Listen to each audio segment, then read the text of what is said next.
Bismillahirrahmanirrahim. Assalamualaikum warahmatullahi wabarakatuh. Hello everyone. My name is Mutiara Diva, name 21002114. Majoring in Education Administration, the Education and Training Management Declared. Teaching Lecture, Prof. Rusdinal SPD MPD and HD Afriansyah SPD MPD. Baiklah, perkenalkan nama saya Mutiara Diva dengan NIM 210021114 dari jurusan Administrasi Pendidikan, mata kuliah Manajemen Diklat yang diampu oleh dosen Bapak Prof. Rusdinal NPD MPD dan Bapak HD Afriansyah SPD MPD. Baiklah, pada pertemuan kali ini saya akan membahas materi terkait dengan pelaksanaan diklat dan evaluasi program diklat. Materi pertama yaitu pelaksanaan diklat yang terdiri yaitu yang pertama komponen pelaksanaan diklat. Dalam komponen pelaksanaan diklat terdapat beberapa materi. Yang pertama yaitu tujuannya. Dalam usaha pelatihan, sangatlah bijak apabila sebelum pelaksanaannya terlebih dahulu disusun perencanaan yang disesuaikan dengan tujuan akhir. Apabila proses pendidikan dan latihan dilihat kembali, maka akan kembali terlihat bahwa tujuan akhir proses tersebut adalah perubahan tingkah laku yang diharapkan. Ini berarti bahwa pendidikan hakikatnya bertujuan mengubah tingkat pendidikan. Yang kedua, materi. Materi diklat adalah keseluruhan topik yang dibahas dalam diklat yang akan berlangsung. Materi yang dibahas harus berkaitan dengan tujuan yang telah ditetapkan sebelumnya. Bukan hanya berdasarkan tujuan saja, pilihan materi yang diambil bergantung pula pada isi pelatihan, desain instruksional, dan alat bantu pelatihan juga. Selain itu, rumusan materi harus tersusun sesuai struktur materi yang telah terintegrasi di mana memenuhi kebutuhan peserta akan pengetahuan, keterampilan, dan sikap kerja. Prinsip-prinsip perumusan materi meliputi yaitu yang pertama, materi harus sesuai dengan tingkat kemampuan dan latar belakang peserta pelatihan. Yang kedua, materi dipilih secara cermat dan diorganisir dengan mempertimbangkan aspek kemanfaatan bagi peserta. Yang ketiga, materi yang telah diberikan haruslah bermanfaat bagi peserta pelatihan. C. Metode. Banyak sekali metode untuk pelatihan yang dapat digunakan, karena masing-masing metode tersebut saling melengkapi dan tidak ada yang paling baik. Metode mana yang akan digunakan tergantung kepada faktor-faktor seperti jenis pelatihan yang diberikan, pelatihan diberikan kepada siapa, berapa usia peserta, pendidikan dan pengalaman peserta, dan tersedianya instruktur yang cakap dalam suatu metode tertentu.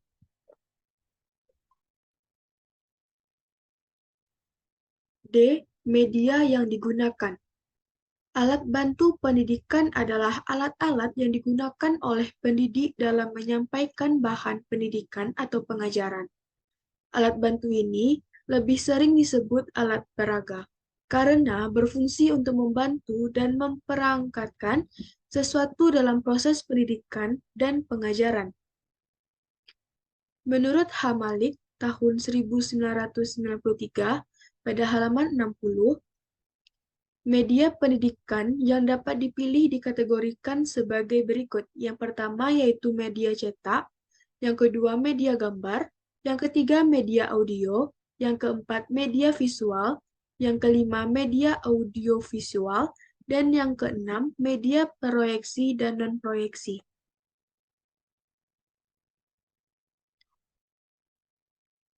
E. Instruktur.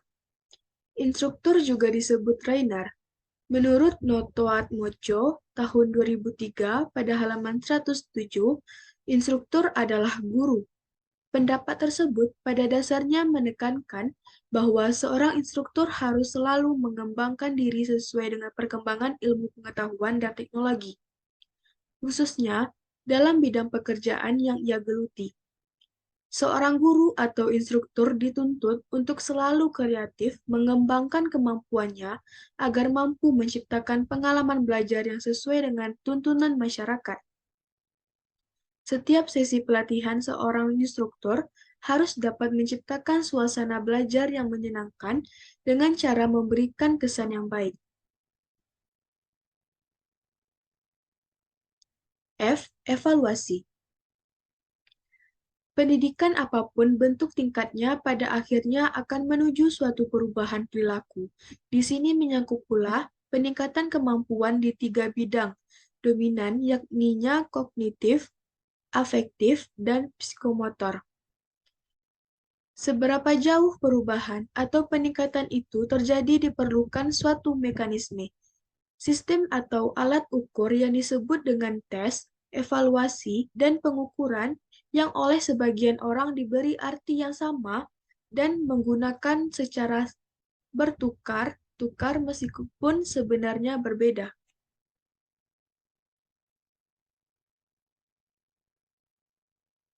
Yang kedua yaitu strategi pelaksanaan diklat.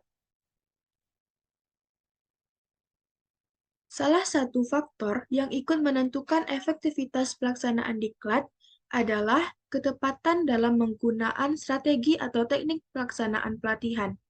Pemilihan strategi bukan pekerjaan yang mudah, karena tidak ada strategi yang tepat untuk berbagai situasi. Strategi pelaksanaan diklat menurut Zeltman tahun 1977 yaitu yang pertama ada strategi fasilitatif. Pelaksanaan diklat dengan menggunakan strategi ini artinya untuk mencapai tujuan pendidikan dan pelatihan yang telah ditentukan. Penyediaan fasilitas memegang peran penting agar program pendidikan dan pelatihan akan berjalan dengan mudah dan lancar. Strategi ini dapat dilaksanakan dengan tepat jika memenuhi hal berikut. Yang pertama, strategi fasilitatif dapat digunakan dengan tepat jika sasaran perubahan klien. Yang pertama, mengenal masalah yang dihadapi serta menyadari perlunya mencari target perubahan atau tujuan. Yang kedua, merasa perlu adanya perubahan atau perbaikan. Yang ketiga, bersedia menerima bantuan dari luar dirinya. Yang keempat, memiliki kemampuan untuk berpartisipasi dalam usaha mengubah atau memperbaiki dirinya. Yang B, sebaiknya strategi fasilitatif dilaksanakan dengan disertai program menimbulkan kesadaran pada klien atas tersedianya fasilitas atau tenaga bantuan yang diperlukan. C. Usaha perubahan dengan menyediakan berbagai fasilitas akan lebih lancar pelaksanaannya jika pusat kegiatan organisasi pelaksanaan diklat berada di lokasi tempat tinggal sasaran atau klien. D. Strategi fasilitatif kurang efektif jika digunakan pada kondisi sasaran perubahan yang sangat kurang untuk menentang adanya pendidikan dan pelatihan diklat. Perubahan diharapkan berjalan dengan cepat, serta tidak sikap terbuka dari klien untuk menerima perubahan. Strategi selanjutnya yaitu strategi re-education. Istilah re-education dengan alasan bahwa dengan strategi ini, seseorang harus belajar lagi tentang sesuatu yang dilupakan yang sebenarnya telah dipelajarinya, sebelumnya mempelajari tingkah laku atau sikap yang baru. Strategi pendidikan ini dapat digunakan secara tepat dalam kondisi dan situasi berikut. Yang pertama, apabila diklat yang diinginkan tidak terjadi dalam waktu yang singkat.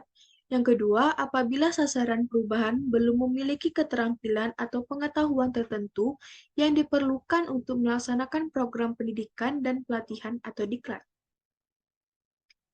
Strategi selanjutnya ada strategi bujukan. Program diklat dengan menggunakan strategi bujukan, artinya untuk mencapai tujuan pendidikan dan pelatihan dengan cara membujuk atau merayu agar sasaran perubahan atau peserta atau klien mau mengikuti perubahan sosial yang direncanakan. Yang terakhir yaitu strategi paksaan. Pelaksanaan diklat dengan menggunakan strategi paksaan artinya dengan cara memaksa sasaran perubahan untuk mencapai tujuan perubahan. Hal-hal yang dipaksakan merupakan bentuk diri hasil target yang diharapkan.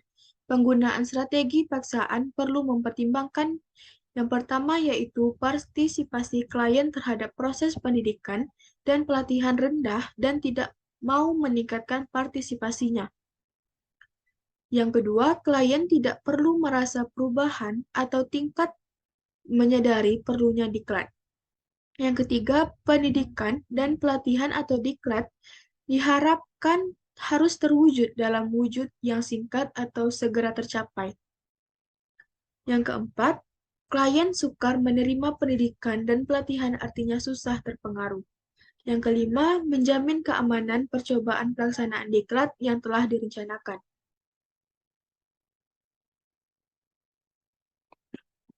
Selanjutnya, kegiatan pelaksanaan diklat. Secara garis besar, penyelenggara pelatihan ada dua hal yang penting yang perlu dilakukan oleh panitia penyelenggara, yaitu yang pertama, tahapan persiapan, dan yang kedua, tahapan pelaksanaan pelatihan. Yang pertama yaitu tahapan persiapan. Persiapan operasional meliputi yang pertama, pemberitahuan atau undangan kepada peserta. Yang kedua, pemberitahuan atau undangan kepada fasilitator atau narasumber. Yang ketiga, penetapan tempat penyelenggara dan fasilitas yang tersedia. Dan yang keempat, mempersiapkan kelengkapan bahan pelatihan. Dan yang kelima, mempersiapkan konsumsi. Yang kedua, tahap pelaksanaan pelatihan.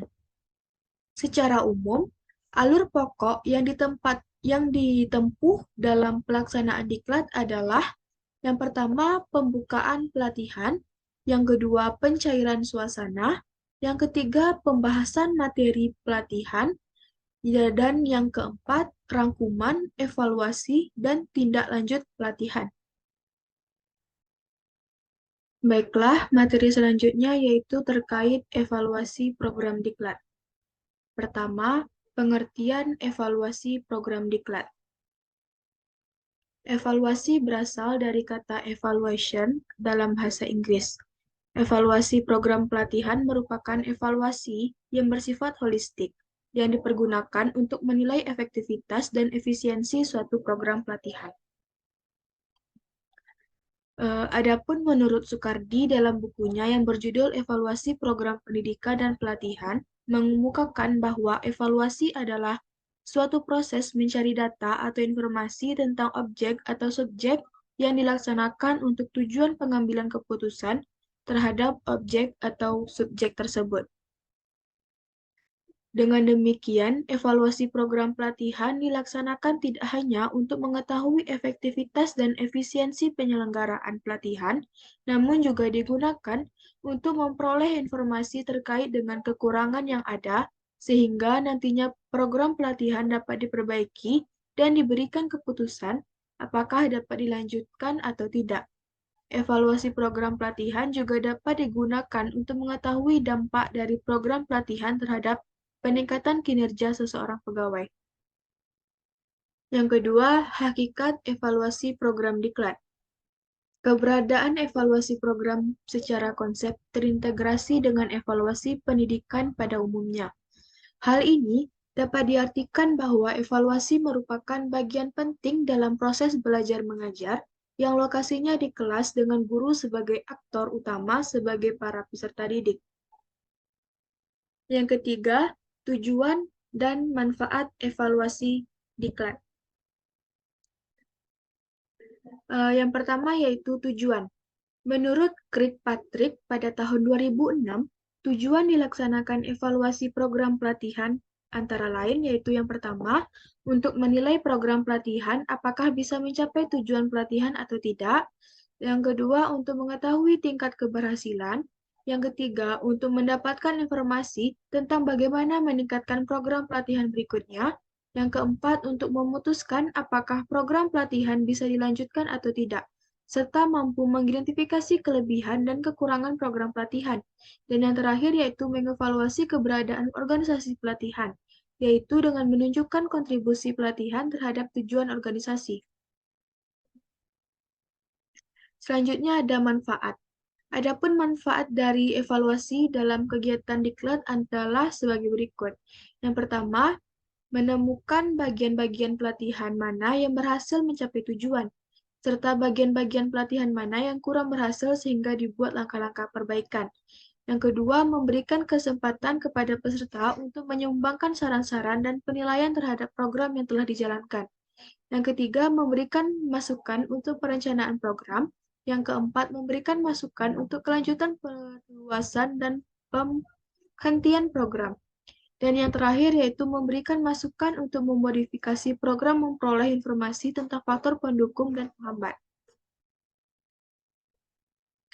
Selanjutnya yaitu objek evaluasi program. Komponen-komponen yang perlu dievaluasi dalam evaluasi pelatihan antara lain yang meliputi pertama, pencapaian tujuan dan ketetapan tujuan. Dalam evaluasi, hendaknya dilakukan pengumpulan informasi yang berkaitan dengan pencapaian tujuan dan ketetapan tujuan. Artinya yaitu bahwa apakah pelatihan tersebut telah mencapai tujuan yang diharapkan dan apakah tujuan tersebut tetap sesuai dengan kebutuhan pelatihan. Yang kedua yaitu isi atau materi pelatihan. Dalam evaluasi akhir, hendaknya dilakukan pengumpulan informasi yang berkaitan dengan isi atau materi yang dibahas selama pelatihan berlangsung. Yang ketiga yaitu narasumber atau fasilitator pelatihan. Hal yang tidak kalah pentingnya adalah pengumpulan informasi tentang narasumber atau fasilitator yang membantu proses terjadinya kegiatan pembelajaran. Hal yang perlu dievaluasi antara lain yang meliputi yang pertama, penguasaan dan kemampuan menggunakan metode partisipatif. Yang kedua, penguasaan dan pembahasan tentang materi pelatihan. Yang ketiga, kemampuan melakukan komunikasi dan interaksi dengan peserta secara efektif. Yang keempat, pelaksanaan tim bernarasumber dan fasilitator. Dan yang kelima, kemampuan menggunakan media dan sarana pelatihan secara efektif. Objek yang keempat yaitu peserta pelatihan. Pengumpulan informasi tentang peserta perlu juga dilakukan dalam evaluasi akhir untuk mengetahui tingkat partisipasi peserta, kerjasama peserta dengan peserta yang lain, kerjasama dengan fasilitator. Di samping itu, hal yang tidak kalah pentingnya adalah kriteria peserta. Apakah peserta terlibat dalam pelatihan sesuai dengan yang diharapkan sebagaimana ditetapkan dalam kerangka acuan pelatihan. Yang kelima yaitu metodologi pelatihan atau efektivitas pelatihan. Evaluasi pelatihan juga perlu mengumpulkan informasi tentang penggunaan dan memanfaatkan metode dan efektivitasnya. Apakah metode yang dipergunakan mampu mendorong keterlibatan peserta? Apakah metode yang dipergunakan cocok dengan tujuan yang diharapkan? Apakah metode yang dipergunakan sesuai dengan sifat dan isi materi pelatihan? Dan objek yang keenam yaitu penyelenggaraan atau panitia pelatihan. Penyelenggaraan pelatihan sangat berpengaruh terhadap keberhasilan pelatihan yang seringkali diabaikan. Pada umumnya, evaluasi penyelenggaraan lebih berfokus pada aspek logistik dan hal-hal yang perlu dievaluasi antara lain yaitu yang pertama komunikasi dan yang kedua sarana dan prasarana pendukung.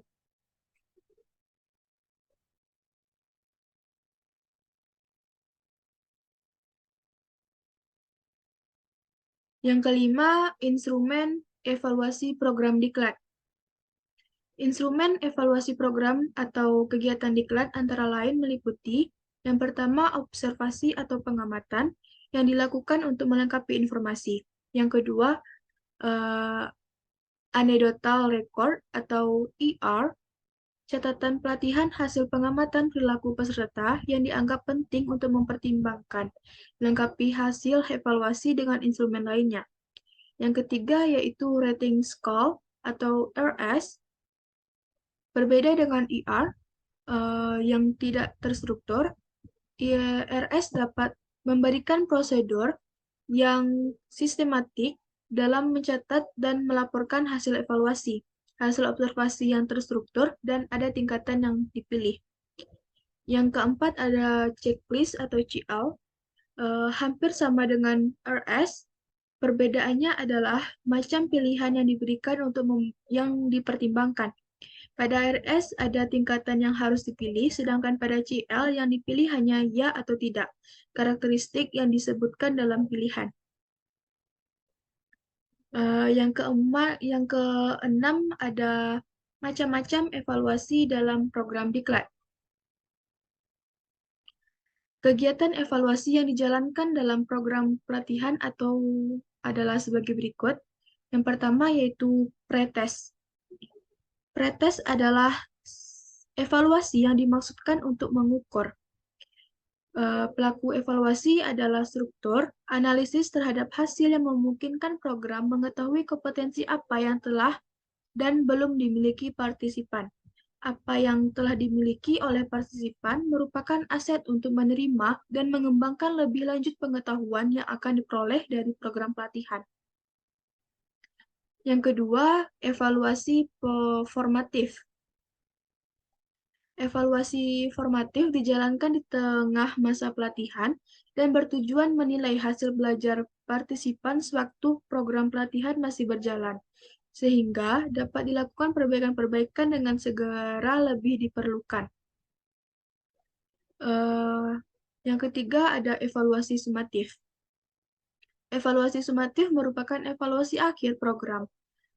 Pelaku evaluasi adalah instruktur. Evaluasi ini bertujuan yaitu untuk mengukur hasil belajar partisipan sebagaimana tercermin pada nilai proses. Yang kedua, problem belajar partisipan yang tercermin pada selisih nilai tes dengan prestest. Yang keempat, ada evaluasi plan of action partisipan.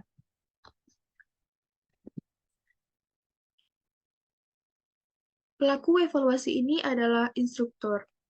Partisipan diwajibkan membuat plan of action atau PA pada setiap akhir sesi mata pelajaran. PA adalah rencana partisipan untuk memanfaatkan atau mengaplikasikan konsep-konsep yang diajarkan pada session itu. Pada akhirnya, latihan kumpulan catatan ini merupakan bahan untuk evaluasi PA. Instruktur memeriksa kumpulan PA setiap partisipan dan menilai fleksibilitasnya. Ukuran fleksibilitas adalah tingkat kemampuan PA itu untuk dapat dijalankan dipandang dari segi teknis dan kemungkinan dampaknya pada produktivitas kerja yang bersangkutan. Selain menilai, instruktur memberikan saran-saran perbaikan. Saran ini perlu karena partisipan diharapkan menjalankan PA yang selepas pelatihan. Yang kelima ada evaluasi diri. Evaluasi diri dilakukan oleh partisipan sendiri untuk menilai hasil belajar yang dicapainya. Jenis evaluasi ini tepat untuk pelatihan yang berbasis konsep belajar mandiri. Evaluasi diri dapat dibedakan menjadi dua macam, yaitu evaluasi diri terstruktur dan evaluasi diri tidak terstruktur. Evaluasi diri terstruktur yaitu bila format evaluasi disiapkan oleh program pelatihan dan memang menjadi bagian dari rencana evaluasi. Sedangkan evaluasi diri tak terstruktur dapat pula bersifat tak terstruktur, terutama bila dilakukan oleh partisipan tersendiri untuk mengukur apa yang telah diperolehnya dari kegiatan belajarnya setelah menyelesaikan sesuatu mata pelajaran atau program pelatihan. Yang keenam ada refleksi.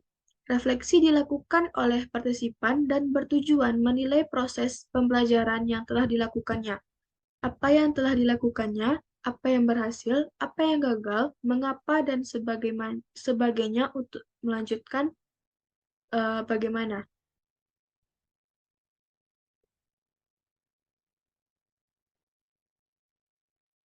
Baiklah, sekian materi yang dapat saya paparkan. Terlebih dan terkurang, saya mohon maaf. Assalamualaikum warahmatullahi wabarakatuh.